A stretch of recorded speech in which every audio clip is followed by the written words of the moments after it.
Welcome back to Anything Can Be a Podcast with Taylor Cartago. I'm Taylor Cartago, and anything can be a podcast. I have just recently watched the new Wicked for Good. It is a movie sequel to the hit film Wicked, Part 1. And let me tell you, I thought that it was a pretty good movie. Pretty good, as in like for good, the name of the film. Now, where did we leave off in the first one? Well, you know, it starts out, and I had a whole video on this that I'd posted the other day, so if you haven't checked that one out, check that one out. But it starts out, and you kind of have Alphaba. She's a kid, she has magic, she's going to school, she goes to Shiz. Shiz is the name of the university. She's learning magic under Madame Morrible. There's like a whole bunch of stuff that's going on. She has a roommate, her name's Glinda. She wears pink, and she's really popular, and then, you know, a bunch of other stuff is happening, and a bunch of cool stuff is happening and going on, right? And, you know, you get like a lot of cool and interesting like mishaps and adventures. They become friends, they don't become friends, they learn magic together. Alphaba ends up going over to the wizard who makes her do magic, and then there's a whole bunch of magic that happens, right? She ends up leaving, the wizard is evil and corrupt. It's a whole thing, right? Now, let me tell you now, right? We leave off exactly where the last one ended. Alphaba is flying off into the sunset, and she's like defying gravity, and she's flying, and she's just and she's doing her thing, and she's like, you know, whatever, right? They're all still at Oz, right? Glinda is still at Oz, the wizard is still at Oz, Madame Morrible is still at Oz, right? The Emerald City is the name of the capital, I believe. That's where a lot of administrative stuff happens. At least that's where Madame Morrible is when she's not at the university, which she isn't at the university for a lot of this movie. I don't think she goes to university at all. So there's a lot of stuff that's happening, and at this point the movie kind of goes from what the first one was, a kind of like college, university type adventure film, to something more serious and something that pertains more to real life and the larger problems at hand in our current society and economy and whatnot and political state, right?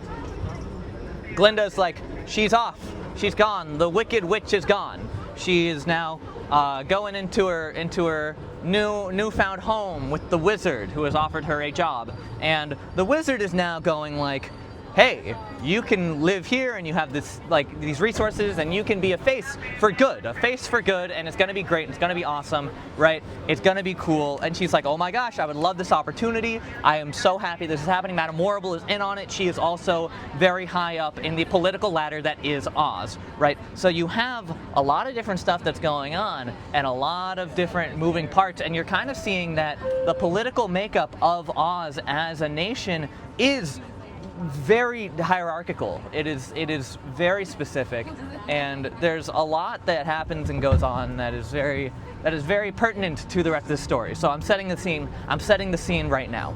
Right now, you've got to think to yourself a little bit. Where do you go from here, right? Because you had this whole story with Alphaba and Glinda, previously Galinda, who changed her name again for socioeconomic reasons in the first film, right? And there's something interesting to be said about wanting to make a second one that has such a different tone, right? By this point in the film, you don't see Alphaba at all. Alphaba is nowhere to be seen other than maybe like the recap at the beginning, and you're kind of like just stuck there thinking to yourself like, what is going on in Oz? Everyone's happy, everyone's having a good time. Oz is kind of being built as we speak. The Yellow Brick Road is being built as we speak. They're putting up posters everywhere that's like, the Yellow Brick Road is now open, right? And it becomes kind of a huge thing for everybody, like, oh my gosh, like the nation's kind of coming back, you know? We have this new political leader, Glinda, who is here to kind of reinforce this idea that we want good in society and we want good in the world, right? And that becomes a whole pertinent thing, right? Now, where do we go from here? It is a meeting, right? It's a meeting at the beginning of the Yellow Brick Road. So it's a meeting at the beginning of the Yellow Brick Road, and they're learning all of these things. All the Munchkins are learning these things. It's Munchkin Land, right? It is kind of a hub. It's where like all of the Munchkins live, hence the name Munchkin Land, right? And it becomes kind of a tough thing where all of the people that are like living in Munchkin Land are like, oh my gosh, the witch, she's the witch and she's scary and evil, and they all are now like being told these lies by Madame Morrible. Madame Morrible is up in front of those old-timey microphones, and she's talking and she's saying to the civilians of Oz and all the Ozians, hey, the witch is gone. And by this point, no one's really emphasized the fact that she's an evil witch, but they're kind of forming this narrative because they are trying to find some sort of scapegoat to bring all of Oz together and to make the wizard and all of the other people in Oz look better than they actually are when it comes to like the political prowess that they do have, right? There needs to be some sort of evil so that they can fight it and be the good guys, right? Otherwise, they're the bad guys, and we don't want that, right? So now you've got to think to yourself, well, what do you call it? Now you've got to think to yourself, well, where does Glinda come in, right? Glinda has been given a transportation device, right? A transportation device that one may have seen in a previous film called The Wizard of Oz, 1939, right? In which she comes down in a giant bubble, right? It is given to her by Madame Morrible, and she's like, oh my gosh, I have this bubble, it's so cool, right? And she's given a wand which at the tip looks like a beautiful snowflake that is kind of showing all of the different things of like just magic and awe and good, right? It's clear and it's dainty and it's bright and it's kind of emphasizing this idea that like she is good and she's magical and her magic is the good magic, right? It is to inherently contrast what is Alphaba's magic, right? You have a flashback scene. Glinda is a kid. It's maybe her 7th birthday or her 8th birthday, and she's thinking to herself, okay, what do you call it? She's thinking to herself, okay, like it's my birthday and I am getting gifts for my birthday, and she is thinking to herself like, oh my gosh, I got like a wand for my birthday, right? All of her friends are there. She gets a wand for her birthday. Again, she's very popular. She's been popular since birth, right? That's kind of a whole thing of hers, right? She's holding a wand that she'd gotten, a real magical wand, and then all of her friends are like, oh my gosh, Glinda, like use the wand, use the magical wand. They're all like, oh my gosh, this is so cool, you should use this magical wand. Glinda is then like, I got this, and she goes like, boom, pause, nothing happens. Everyone's like, wait, what happened? She doesn't actually know magic, even though she has a magic wand? What? And then she's like, I forgot to say the words. So then, child Glinda is like, or sorry, by this point, I guess she is still Galinda. She holds the magic wand, and she's like, I hereby do declare that there shall be magic in the air, or something of that nature, right? And she taps the floor, and then nothing happens. And everyone's like, wait, what's going on? And then one of the kids that she's friends with is like, hey, you can make rainbows. There's a rainbow outside. And all of the other kids are like, oh my gosh, you can do magic. There's a rainbow outside. Pure coincidence.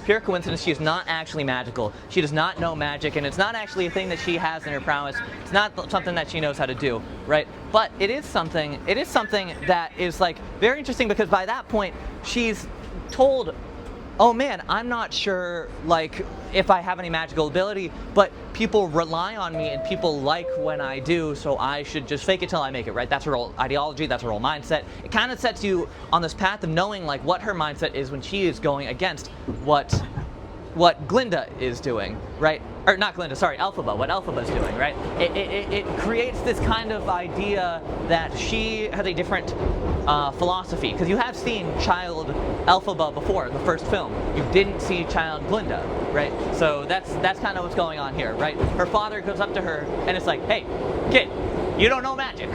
They don't know that. He says that to her. right? And both of her parents are very okay with her not knowing magic and her just faking it. They're like, hey, like, you did great, kiddo, just keep going, right? So then we get on to the scene in which Madame Morrible is introducing Glinda the Good Witch for the first time. Glinda the Good Witch is hanging out, and she stands up there and she's like, I am Glinda the Good Witch, I could never be happier. And the song kind of goes like, I forget actually, but it's something about like being happier. I couldn't be happier, or something like that. And she's singing and she's dancing, and it's kind of like, oh my gosh, all these things are happening. Fiyero comes in, and Fiyero is like, hey, like, I am here to kill the witch. And Fiyero, again, the guy from before that we know has some sort of romantic tension with Alphaba, right? There's a whole thing that goes on and a whole bunch of stuff that's happening, and they're thinking to themselves like, oh my gosh, like these two are now kind of working against what they were previously like friends with, right? They were friends with Alphaba before, but now the two of them have been hired by the government, right, by the nation, by Madame Morrible, by the Wizard of Oz, to essentially hunt her down and act as faces against her and her ideologies as an individual, right? So what happens is there's a whole thing. Madame Morrible is like, kill the witch, and everyone's like, yeah, kill the witch. They have a whole song, and all of the Munchkins are thinking to themselves, hey, like, I heard that she's super evil and she stinks. And another one's like, yeah, well, I heard that she eats babies. And another one's like, yeah, well, I heard that if you throw water at her, she melts instantly because she's a witch and that's what witches do. And someone just made that up in that moment.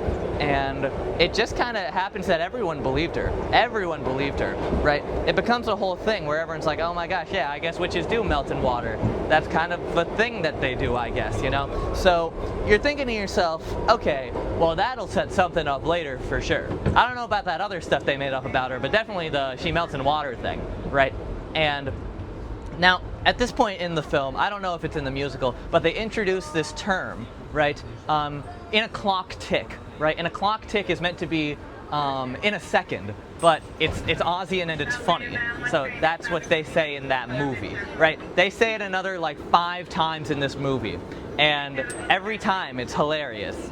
And they go and they're like, in a clock tick, please. And Fiyero and Glinda now go behind the stage that they were talking on. They're like, this is kind of messed up. This is kind of messed up. Like, this is pretty bad. Like, we cannot be like doing all this because we know who she is. This is bad, right? And Fiero's like, why are we standing for this? Why do we want to do this? And Glinda's thinking to herself like, hey, like, we don't actually need to kill her. We don't need to do anything. We just need to act as faces. People like when we act as faces for this thing, right? So it becomes kind of a thing where they're like going back and forth, like, what are our ideologies in terms of like what this like situation is? Like, why do we want like why do we want to be, why are we trying to be like evil, right? And they're not being evil, they're being good. They justify being good because it is for the greater good, what the people of Oz think, and making sure that everyone in Oz is doing a good job, right? So where does that leave us now, right? You what do you call it, right? You kind of start thinking to yourself like, oh man, there's like a lot of trouble going on in Oz, and it's getting real difficult, and it's getting real bad, right? And there's like something that happens, and Fiero's like, okay, you know what? Like, I'm okay. Like, I'm done. Like, I'm not gonna stand for this, right? So, like, Fiyero, he goes up, he's being quiet, and Glinda's like, we should be doing this. We should be doing this thing because it's like, you know, we're acting as faces, we're acting good. And Fiyero calls her bluff. Fiero's like, oh, you're just doing this because you want attention and you want to look good. And she's like, so what if I do, right? And Madame Morrible then goes, like, the two have been engaged. The two are now engaged, right? Neither of them know this fact before this, but they're thinking to themselves like, oh, I guess we're engaged. Fiero's not so attuned to this idea, but Glinda is very okay with this idea, and Glinda's thinking to herself like, okay, yeah, like we're, like I guess this is fine. Like, you know, I do really like you, and I think that this could be a fun thing that we can do, right? Now, what else is going on in the government, right? You see now Nessa Rose. Nessa Rose is working as the governor. She is the governor of she's the governor of Oz, I think. Something like that, or of Munchkinland. She's a governor. That's her official title. I don't know of where, but she's working, and her assistant is her boyfriend, Boq. Right now, Boq is thinking to himself, like, I gotta get out of this relationship. Getting kind of weird. I'm not really okay with this, and they're both talking about like the different laws being put in place. One of them says, hey, animals are not allowed to go on any sort of public transport without a real ID. This is a real thing that happens in the movie. Animals need the real ID in order to get on trains. And it becomes really scary because now it's like, oh man, this is legislation that we shouldn't be passing. You know that that's a morally evil thing to do, right? And you gotta think to yourself, like, what are their motivations for doing it? Nessa Rose is sitting at her desk and thinking to herself, I have to do this because if I don't, then they're gonna call me evil in the same way that they call my sister evil. They know that we're related, and I don't want them to know that my sister is like, you know, like evil, you know? Like, I don't want that sort of like image put on me because I'm getting dangerously close to whatever that image is, right? And, you know, as governor, she has a lot of power. She needs to hold that power because that's her job, right? Boq is like, okay, I get it. And while he's sitting down there, he thinks to himself, hey, I think we should break things off. I'm not cool with this, right? And it's real bad. It's real bad, right? And you're thinking to yourself, like, okay, well, I guess that's not good, you know? And Nessa Rose is like, okay, you know what? And she's a little passive aggressive about it. She's like, okay, that's not cool, you know, that's not chill. And it becomes kind of this back and forth, right? It becomes this really like just important back and forth of just like quiet little conversation, right? Boq leaves, Nessa Rose goes back to her work. Cut back to the announcements that are happening, and they're like, I couldn't be happier, something, right? And they're thinking to themselves, and it's Glinda, and she's like, I couldn't be happier. She is now putting the final step of the yellow brick road into the yellow brick road, the very center, right, in Munchkinland. She steps on it, boom, it goes into place, confetti, fireworks, everything, everyone's celebrating, everyone's having a good time, right? And you're like, oh my gosh, this is cool, this is awesome, this is pretty nice, right? And and then all of a sudden, right, Alphaba, right, because she is on her magic broom, is flying through the air, and she spells out in the air the words, "Your wizard lies," right? And it's like, oh my gosh, she's trying to send a wake-up call, and she's trying to do a thing where she's like, okay, like, this is something that we should be, like, you know, like, this is something that, like, you guys should be avoiding, you guys should know the truth, right? She's trying to tell the people, right? But then Madame Morrible, she's kind of just doing her thing. She's using her magic, and she's going like, whoop, and then the magic turns the sign that Alphaba made into a sign that says, no, please come in. And it's a sign that now says, like, your wizard should die, or like you should all die, or something like that. And it becomes really scary. It becomes a scary thing. They use the power of like magic and artificial intelligence to change what Alphaba had written into the sky and make it something that's like actually, like, you know, not something she said, you know? Very pertinent to the times, very pertinent to the times. And now what's happening now is everyone's kind of against her. We cut back over to Nessa Rose, right? No, sorry, we don't cut back to Nessa Rose. I totally lied. We see Fiyero, and he's like, we're gonna get the witch, and they're gonna go get the witch, right? They're like, oh man, we should go chase after her. We should go figure out like what's happening, make sure that we can catch her because that's his job, right? And he's making a public appearance and going like, hey, we should catch the witch, right? So from here, what happens, right? You're thinking to yourself, okay, we're going back and forth, we're doing our thing, right? He's trying his best, right? all of the guards are now chasing her. There are a bunch of again, from the first movie, a bunch of the monkeys with wings chasing after her, the guard monkeys with wings chasing after her, and they're going like, oh my gosh, like oh my gosh, like this is like she's evil, we're in charge of like capturing her. She avoids all of them on her broom because she's really good at flying and she's really good at magic and magic flying, right? Fiyero now comes in on his horse with a bunch of other guards, and they're all going like, we got this, we're going to catch her, right? They go into the forest, and Fiyero makes direct eye contact with her, but she blends into the trees because she is wearing very dark colors, and also she is green, so she looks very much like the green of the forest, and she blends in, right? And then, you know, there's a shot of him going like, yeah, she's not here, and then turning around, and he was like making direct eye contact with her. It's a very important scene because it kind of shows that, you know, Fiyero hasn't given up on this thing of like, we need to keep her safe, and we need to make sure that she's like, you know, like she's safe and okay, right?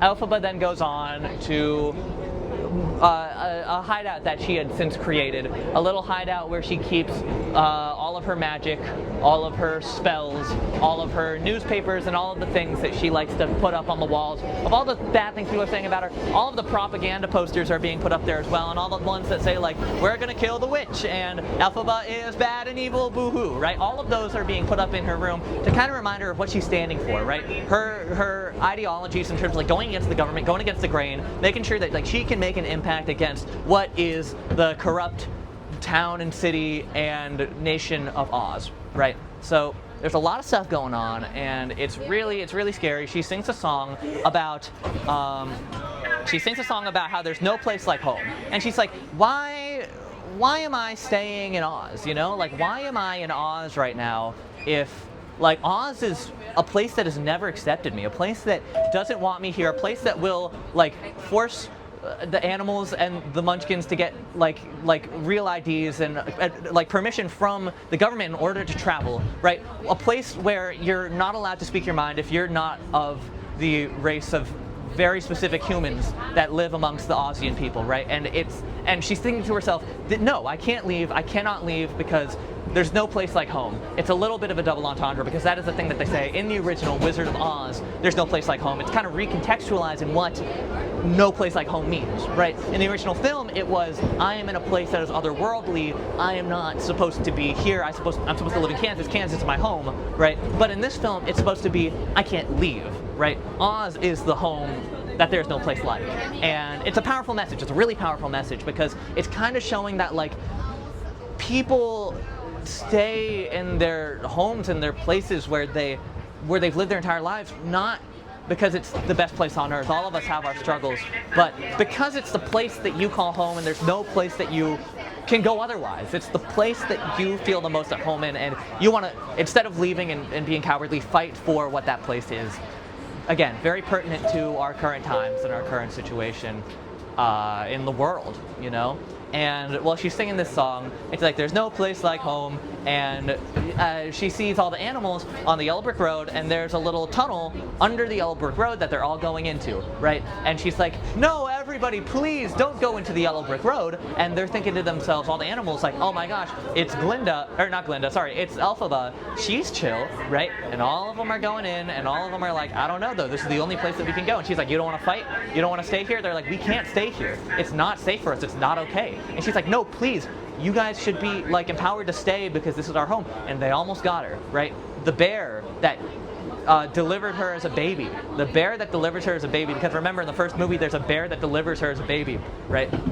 That bear is walking into the little tunnel and going like, hey, like, I know you, and I know you're going to fight for these people, and I know you're going to fight for everybody here, right? Becomes a really, really integral scene. And then a cowardly lion shows up. It's a lion from the first movie that was a baby and is now a grown adult.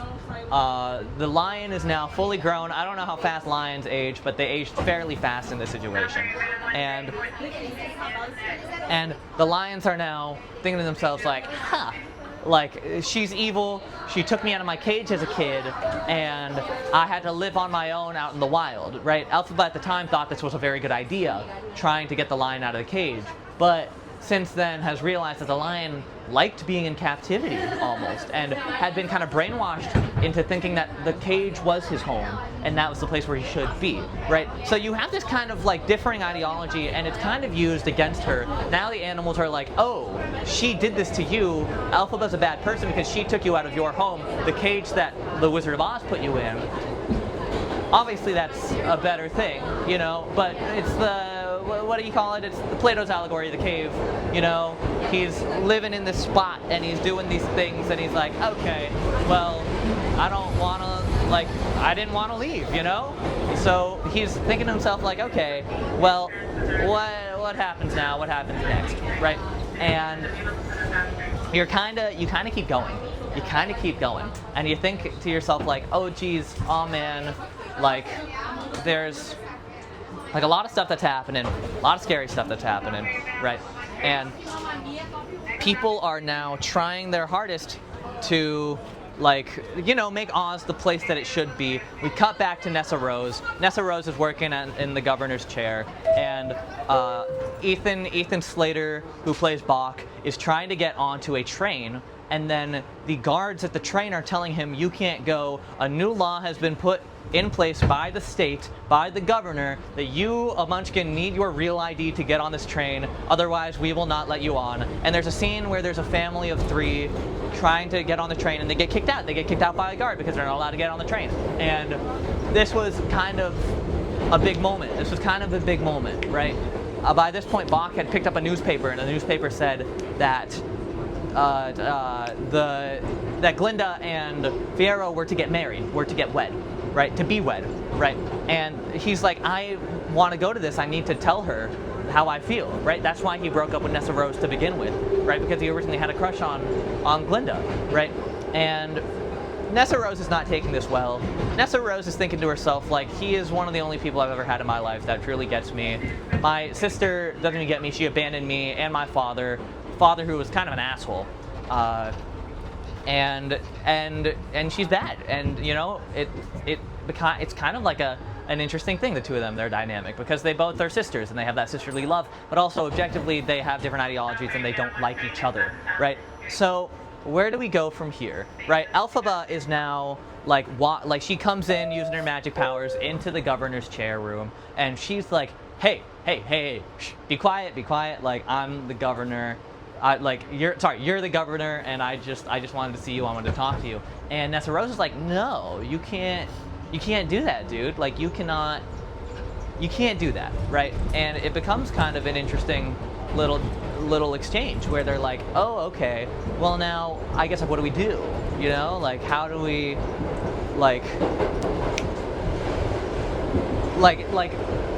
whatever, you know? Now, Alphaba is like, I want to make things right. I want to make you feel good again.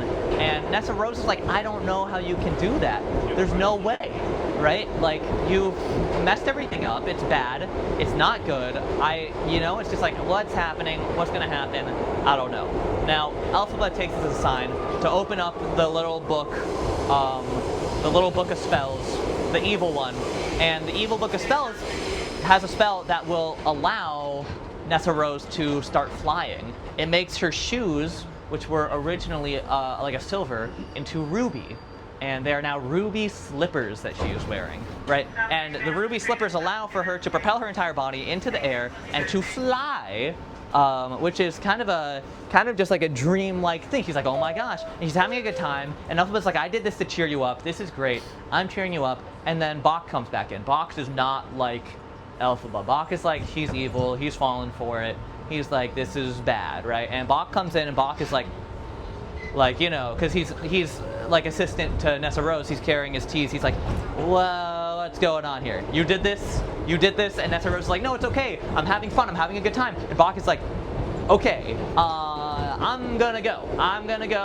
I need you to sign off my paperwork so that I can go over to Oz and I can go to the Emerald City, because I don't want to be here right now. I really don't want to be here right now, and I need to confess my love to the person I do actually love, Glinda, right? And now Nessa Rose is not taking this well. She is like, oh my gosh. She is now back in her wheelchair. She's going over to the Book of Spells, right? And the Book of Spells is telling her, like, oh man, oh geez, oh my gosh, like,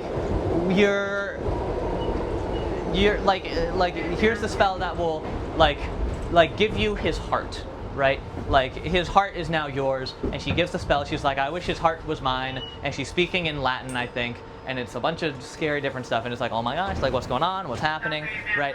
And there's a lot of scary things that are going on, and a lot of scary things that might be happening where it's like, oh my gosh, what's the situation that's going to happen? Like, what's happening? What are we going to do, right? And you think to yourself, like, I don't know, like, what are we going to do, right?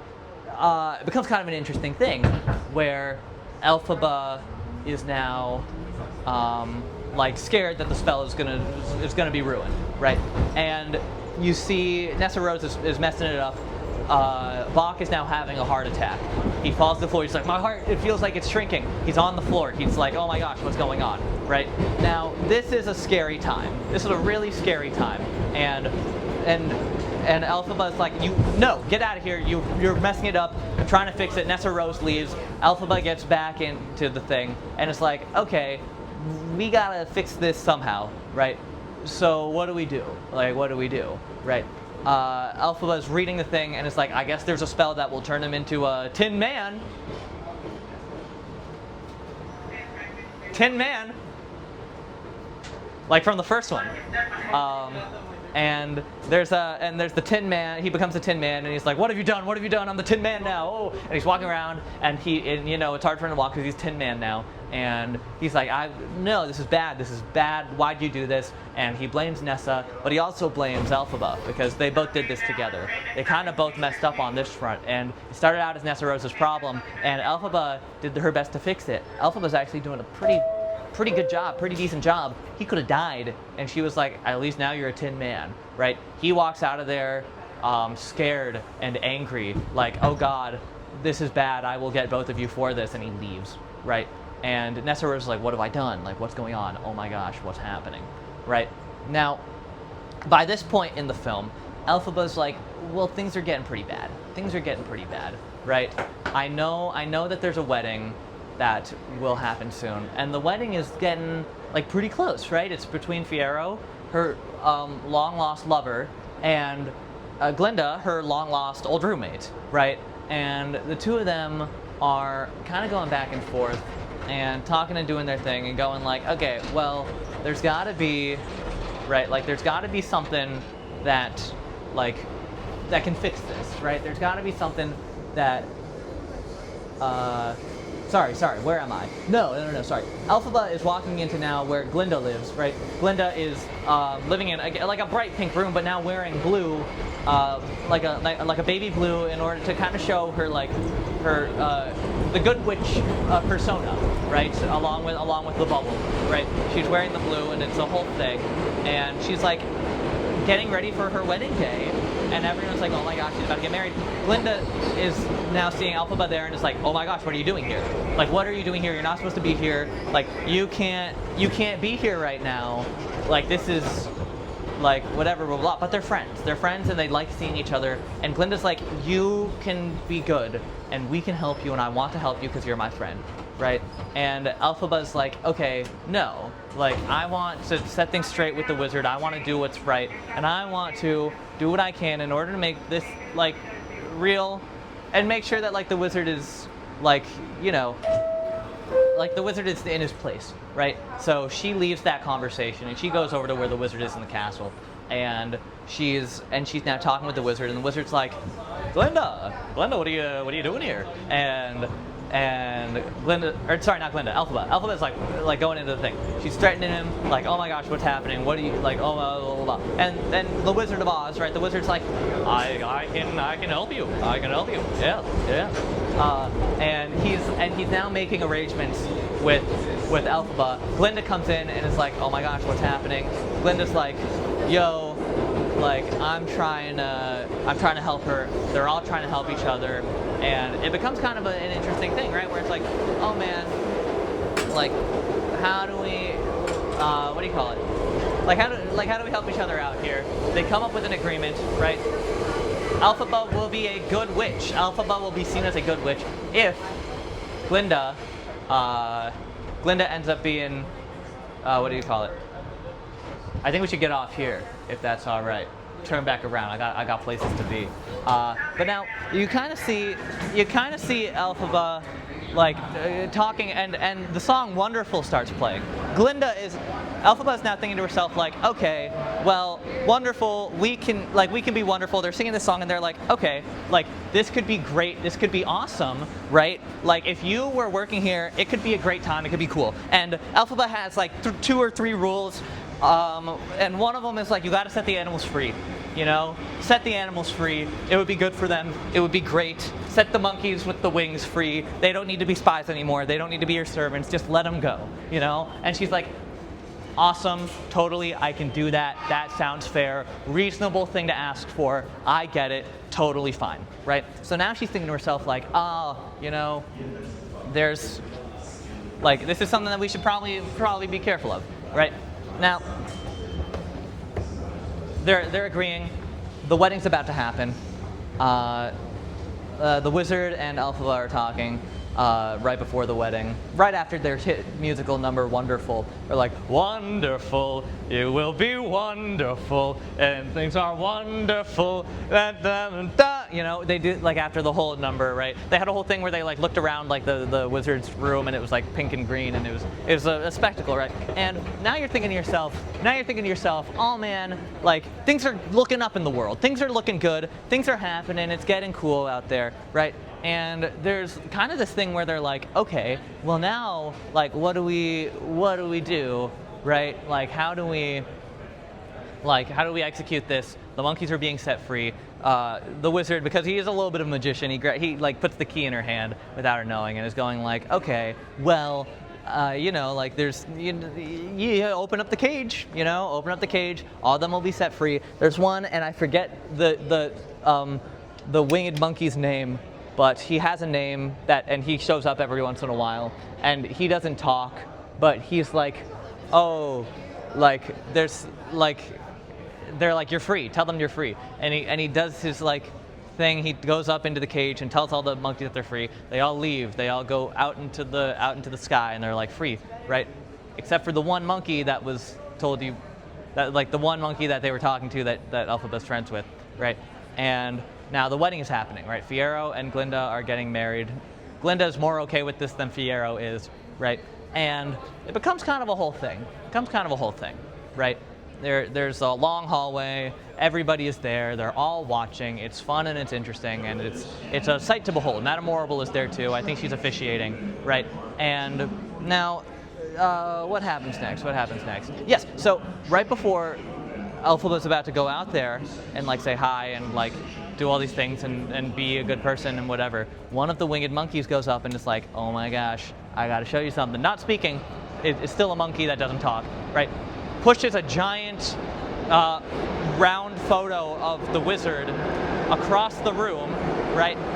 Behind the portrait are hundreds and hundreds of cages of animals, and all of the animals are in cages, and none of them can talk. And in the front is Goat Professor from the first one, right? And you're thinking to yourself, oh my gosh, that one's Goat Professor, you know? Like that's crazy. That one's the Goat Professor, you know? Like that's something scary, right?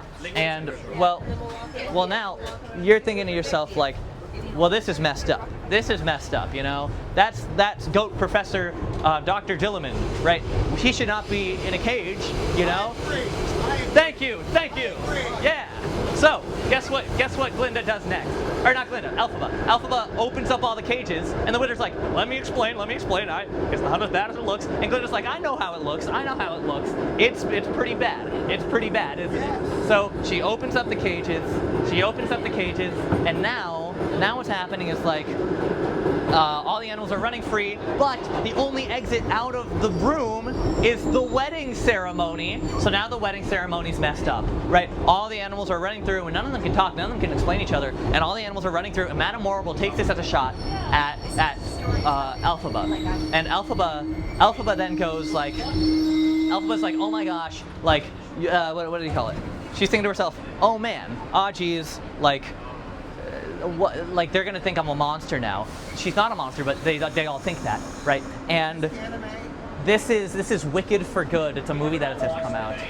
Yeah. Spoiling it for everybody. We haven't watched it. The musical's been out since like 2008. But we remember watching it when kids haven't watched it. Oh, that was speaking too loudly for everybody to hear. I'll try my hardest. I'm sorry. Yeah. Well, anyway, it's a podcast. Yes, it is a podcast.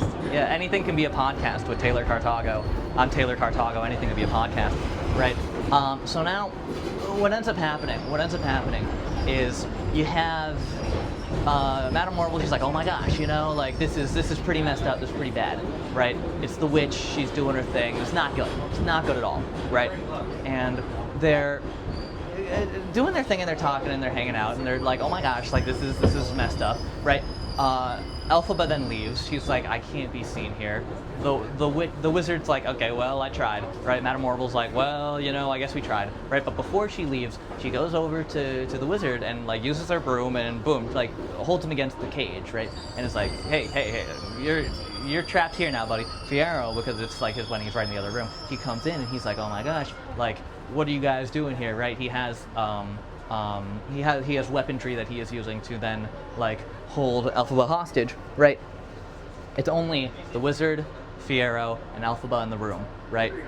Fiyero is now pointing the weapon toward the wizard and is like, now you don't move, right? Now Alphaba is free to go. Everybody knows that Fiyero is now a wanted criminal, right? It's pretty bad stuff, right? Fiyero is doing his thing. He's like trying to save Alphaba, trying to do all the stuff, right? The wizard is now trapped in a cage. Everybody's going in like, hey, like what are you doing? And Fiyero's like, I'm gonna stand by my morals here. I want to make sure that I'm doing a good job. I'm trying to do a good job here, So it becomes kind of like an interesting little like hostage situation, right? Alphaba ends up getting away free, and Glinda is like, oh my gosh, what's happening? I thought everything was going well. What happened? Blah, blah, blah. They don't tell her anything. But Glinda knows deep down in her heart of hearts that Alphaba was a good person. Alphaba is like, oh god. Fiyero is like, I'm trying my best to help her out there, So Fiyero, like by a certain point, it's just like, he's playing along. I don't think he gets captured yet, right? Alphaba is now like, oh man, oh geez, this is bad. Madame Marvel's like, well, what can we cook up next? So her evil plan, Alphaba's evil plan is, or not Alphaba's evil plan, Madame Marvel's evil plan. Madame Marvel wants to get a tornado to start, and the tornado will coincidentally kill Alphaba's sister, the governor, and then it becomes kind of like a. And then also the tornado is going to have a giant house from Kansas in it, and the giant house from Kansas is gonna hit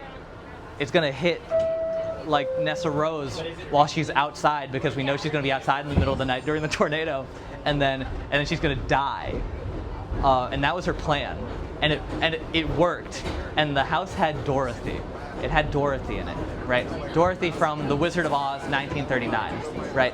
Now, The Wizard of Oz, 1939 is about starting where we are in this movie, right? This is now the storytelling of that entire chronology, but in a shortened amount of time in order to... My name is Taylor Cartago. Taylorcartago. Yes, you got it. Yeah. Thank you. What are your names? Excuse me? Oh no, this is going up on maybe like Monday. Yeah. And there you go. That's me. Yeah, there you go. That's it. Andrew Henry, Tammy, Aaron, Florida. This is one of many episodes of the podcast. Yeah. But anyway, so what's happening now? Is you get, what do you call it? Yeah. So now it's like, oh my gosh, the house fell in the middle of Munchkin Land. Glinda's going down like, Dorothy, follow the yellow brick road. Follow the yellow brick road. It's a yellow brick road. That's what you follow. Every road in Oz leads to Oz. If you follow the yellow brick road, you'll end up in Oz, right? You're thinking to yourself, okay, well, we've got. We're going to end up in Emerald City. They're going to the Emerald City. Dorothy's going to the Emerald City. Yes, that was it. All the Rose and Oz leave the Emerald City. Thank you. And now they're going over to the Emerald City. They're off to see the wizard, the wonderful Wizard of Oz. And Glinda's like, wow, look at what we're doing here. This is some crazy stuff. As soon as Glinda's like, woo, everyone's gone, Alphaba shows up, and she's like, really? What are you doing? The wizard's not powerful. He's not doing anything. We know that, right? And you're thinking to yourself like, oh man, oh geez, right? Like, there's, like, it's like, you're thinking to yourself like, oh man, like they're about to start fighting. They get into a little like slap fight. They Glinda just goes like, bah, slaps Alphaba. Alphaba goes like, bah, slaps Glinda. Now they're just like doing a little petty fight. They're going back and forth. They're not really trying to hurt each other, but they're just like arguing a little bit, right? They're not going crazy. It's kind of played for laughs. Glinda's using her fake wand as like a little baton, you know, Leonardo in Teenage Mutant Ninja Turtles style, right? By this point, Fiero and all of the people are coming in, and they're like, whoa, whoa, whoa, whoa, whoa, whoa. You know, like this is pretty heavy stuff, you know? So Fiero comes in, Fiero's like, let her go, or Glinda gets it, right? And Glinda's like, whoa, whoa, why am I getting into this? And Fiero's like, I have to. Fiero lets Alphaba go free, right? Alphaba's like, oh my gosh, you let me go free. Alphaba goes back, and she now sings a song about how much she loves Fiero. It's like, they're gonna kill him, right? They crucify Fiero. They put him on a cross. And they nail his hands to it, and they're like, Fiero is going to be crucified in front of everybody in Oz for being a traitor. And this is real, and it's like, oh man. So they open up the book. Alphaba opens up the book, and it's like, and those are the words she says. It's Latin, I think. And she's thinking to herself like, okay, well, this is like some pretty scary stuff, right? Like how are we like, what do you call it? Oh my gosh. Yeah, so it's like, oh my gosh, like he's turning into a scarecrow. Oh, he turns into a scarecrow. He turns into a scarecrow so that he won't die, and when he's put up on the cross and he's crucified, he will live forever because he has no brain, and he essentially cannot die, right? So now he's playing along and doing this little scarecrow act, right? And as soon as the thing happens, he goes over to Alphaba's and is like, hey, Alphaba, like, or sorry, this might have been before that. Alphaba, yeah, sorry, I totally missed out the part where Alphaba and Fiero have like one special night together, and they sing a song about love, and they sing the song, and then it ends, and Alphaba's like, I have to do what I can, and Glinda's like, whoa, what you can? You don't have to do any of this, right? Now you're thinking to yourself like, oh man, oh geez, right? Like this is pretty heavy stuff, right? Where are we now? Yes, so now he's a scarecrow, and now because he's a scarecrow, it becomes kind of this like really scary thing of like, oh man, now you have like a scarecrow, you have a tin man, you have a cowardly lion. All three of these people have been introduced. What happens next? Boom, obviously that's the story of the Wizard of Oz. The Wizard of Oz is told in its entirety, scene for scene, plot point for plot point. I'm joking. No, they cut immediately to all of them going over to the wizard, and the wizard, in like a very brief cutaway, is like, I can help you if you kill Alphaba, which is what he says in the original 1939 movie, The Wizard of Oz, right?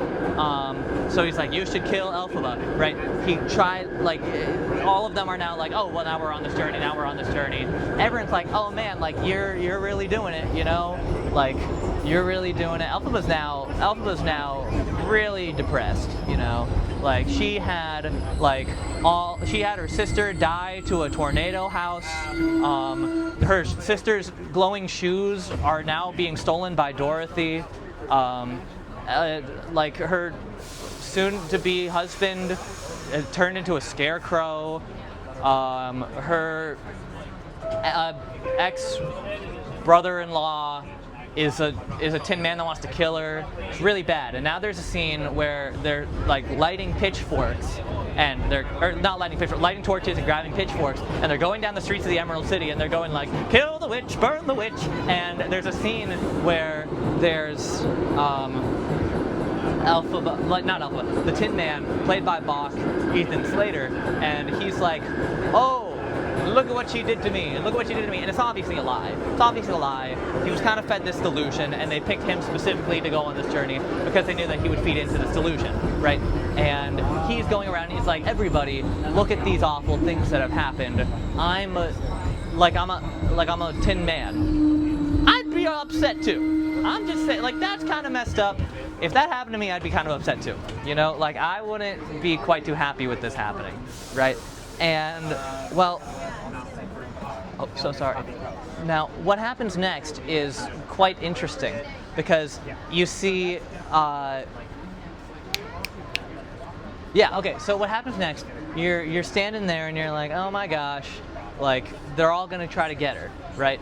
By this point, all of the monkeys with wings are becoming they're like, oh my gosh, like we're your buddies now. We're all working with you. They grab Dorothy, as they do in The Wizard of Oz, right? And they're like, we're gonna go and bring Dorothy over to the castle to capture her. Alphaba does this little shtick, and she's like, you can't get me. And she does her little laugh. She learns how to cackle, and then she closes the little gate that they've trapped Dorothy in, and she's like, whoa, oh my gosh, what an act. And by this point, Glinda has had her whole moment where she's like, I'm good, I'm a good person, you cannot not like me because I'm good and I will try to be good. So then Glinda goes over and she tries her best to reason with Alphaba, and it's like, I want to be here for you, I know that the right path is being here with you, Alphaba, not being over there with them, right? So Glinda has this like change of moral stance, not this change of heart because her heart's always been in the right place, right? And she's like, oh my gosh, like, we need to help, we need to save these things, we need to do all that we can, right? And, well, you kind of have this thing starting where, like, they're having back and forth. Glinda and Alphaba are now talking back and forth, and they have a little duet where they're singing, like, they're singing together, and they're going like, oh my gosh, like, oh, blah, blah, blah, blah, blah, and they're, like, then they're crying, and it's getting really emotional. I saw Playbill had posted a thing on Instagram, the official @Playbill account had posted a thing on Instagram that's like, breaking news, the new Wicked for Good movie is, like, for Sapphic ships fans of Wicked, because there's a lot more Alphaba and Glinda. And I guess that's true, but I never got romantic tension from them as much as I did. They're just really good friends, and they were the best friends that they'd ever had. And, well, Alphaba does this thing where she's like, I'm gonna do it. I'm gonna melt myself in water. Wink, wink, right? And it becomes kind of a thing. And she's like, okay, well, now what do we do, right? It's like a scary little thing, right? She's like, okay, you hide in this closet, right? Glinda's hiding in a closet, but she can see through the crack of the doors all of the stuff that's happening, and she thinks that Alphaba's dead now, right? Alphaba's been melted by water and going like, ah, Dorothy! You know, she's doing her thing, right? Her little shtick, right? And, well, now what ends up happening is really interesting, because you kind of see like Glinda, like, doing her whole thing. Before Glinda leaves, she grabs this little, like, potion thing. She grabs a little potion thing, and she's like, oh my gosh, here's this little, like, keepsake that she got from her mom, right? Apparently given to her by her biological father, right? She goes home to the Emerald City, and she's like, hey wizard, I've got something for you, and hands her the vial, right? And in the vial, there's a, what do you call it? In the vial, there's, you know, it's just like a green vial. The wizard now thinks to himself, like, oh my gosh, wait a minute. Her mother had this vial. I'm going through TSA. The guy right in front of me. The wizard's the only person that has this vial. Now, I'm not going to spoil what happens here, but I'm just going to let y'all know. Pretty crazy stuff happens in this scene. It's a cutback to the earlier parts of the film, a little recontextualized. Pretty crazy stuff, right? Now, for certain circumstances in which I will try not to spoil today, there is a, the wizard is now leaving. He's on a permanent leave of absence, and he goes up into a hot air balloon, as he does at the end of The Wizard of Oz, 1939, and he's like, well, I'm going. Yeah, see, I'm going. And he leaves, right? Madame Morble's like, oh my gosh, what's happening? Glinda's like, well, guess what? I'm in charge now. And Glinda's like, I will dedicate myself to good. I now have the Book of Magic, and I'm going to try to do good. And everyone's like, wow, the kingdom is saved. And it cuts back to where we open in the first movie, where it's like, is it true? Is it true that you knew her? And she's like, I did, and she was a friend. Our paths have crossed.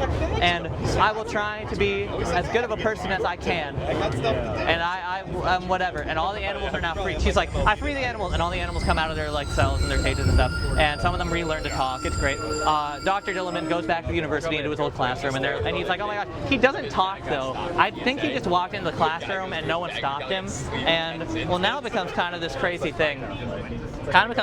Where he's like, oh my gosh, wow, like, how are we figuring this out? What are we gonna do, right? And well, you're thinking to yourself, well, like this is crazy. This is insane stuff, right? Like no one mourns the wicked, you know, but all the animals are being saved. What Alphaba fought for is like pretty substantial, right? And then, well, what happens next is you see Alphaba. She comes out of a little thing. The castle that she was in with the winged monkeys is the same castle that Fiyero owned. Fiyero comes back, and Fiero's a scarecrow now. And Alphaba's like, oh my gosh, you're a scarecrow. That's crazy. That's insane. And she's like, you're beautiful. And he's like, don't lie to me. And she's like, I'm not lying. And then they kiss. And then they go out into outside of Oz where there's nothing. And then they walk out together. And then the credits roll. And they're like, no one dies alone. No one dies. And well, it becomes a whole thing. And anyway, that was Wicked for Good. Like and subscribe for a Wicked Part 3 review. This has been Anything Can Be a Podcast with Taylor Cartago on Taylor Cartago, and Anything Can Be a Podcast. And watch Wicked. Goodbye, everybody. He went. I think he does it on purpose.